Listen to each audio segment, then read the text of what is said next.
নদী বেষ্টিত এক জনপদ, যেখানে জীবনের প্রতিদিনের ছন্দ বাধা পায় যাতায়াতের পথে।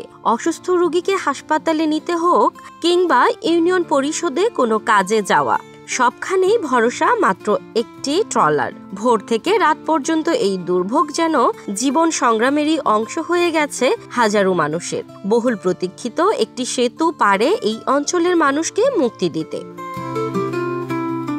সেতুটি নির্মাণ হলে মাদারীপুরের শিবচর উপজেলার কলাতলা ও নীলক্ষী ইউনিয়নের সঙ্গে সরাসরি যোগাযোগ স্থাপন হবে। সহজেই উপজেলা সদরে পৌঁছতে পারবে মানুষ। স্থানীয় সরকার প্রকৌশল অধিদপ্তরের তত্ত্বাবধানে পরিকল্পনা অনুযায়ী 2023 সালে শুরু হওয়া সেতুটির কাজ 2026 সালের 30 সেপ্টেম্বরের মধ্যেই শেষ হওয়ার কথা। কিন্তু এই স্বপ্নের সেতু ঘিরে তৈরি হয়েছে নতুন সংকট। ওদের স্বপ্ন পূরণে পাশে থাকতে পেরে আমরা গর্বিত। জমি অধিগ্রহণ করা হলেও ক্ষতিগ্রস্তরা এখনো পাননি যথাযথ ক্ষতিপূরণ। তাই বাধার মুখে সেতুর এক পাশের কাজ থমকে আছে। যেমন ধরে এই যে রাস্তার সাইড, একটা সাইড আমার একা, আরো অনেক বেশি গেছে, আর এই সাইডে আরো আছে। নদী বন্ধু অনেক বেশি, আরো ধরুন 10-12 ইস্যা আছে।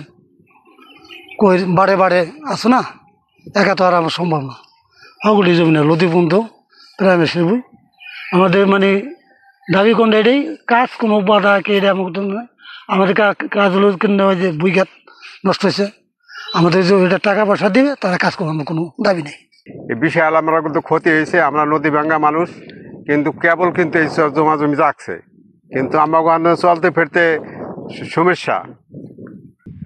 আমরা এটা হয়েছিল কলাতলা সাথে আমাদের ওই পারে নীলক্ষী ইউনিয়নের একটা গুরুত্বপূর্ণ সেতু।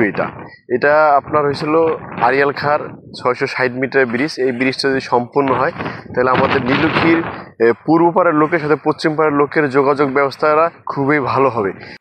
এখন আমাদের অনেকের অনেক জমি এই ব্রিজের নিচে পড়ছে, এই রাস্তার মধ্যে পড়ছে, আমার হয়েছে। এই ক্ষতিপূরণটা সরকারের কাছে আমরা দাবি জানাচ্ছি। দ্রুত সমাধানের আশ্বাস দিয়েছেন স্থানীয় নির্বাহী প্রকৌশলী।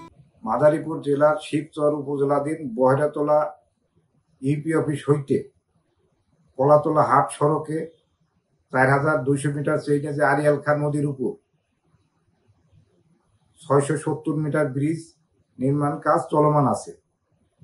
ব্রিজটির পূর্ব প্রান্তে জমি অধিগ্রহণ সম্পন্ন না হওয়ার কারণে জমির মালিকগণ কাজটি করতে দিচ্ছেন না, কিন্তু পশ্চিম প্রান্তে কাজটি চলমান আছে। আর মন্ত্রণালয়ের প্রশাসনিক অনুমোদন সাপেক্ষে 16/7/2025 ইন প্রপার ডকুমেন্ট সহ ডিসি অফিস মাদারীপুরে প্রস্তাবনা পাঠানো হয়। ডিসি অফিস কর্তৃক সাইট পরিদর্শন সাপেক্ষে অধিগ্রহণ সংক্রান্ত পরবর্তী পদক্ষেপ তারা গ্রহণ করবে। এই সেতু নির্মাণ কাজ সমাপ্ত হলে বদলে যাবে পুরো অঞ্চলের যোগাযোগ ব্যবস্থা। শুধু শিবচর নয়, মাদারীপুরের রাজৈর উপজেলা থেকে গোপালগঞ্জের মুকসুদপুর টেকের হাট বন্দর পর্যন্ত সড়ক যোগাযোগ হবে আরো সহজ। দূরত্ব কমে আসবে প্রায় 50 কিলোমিটার।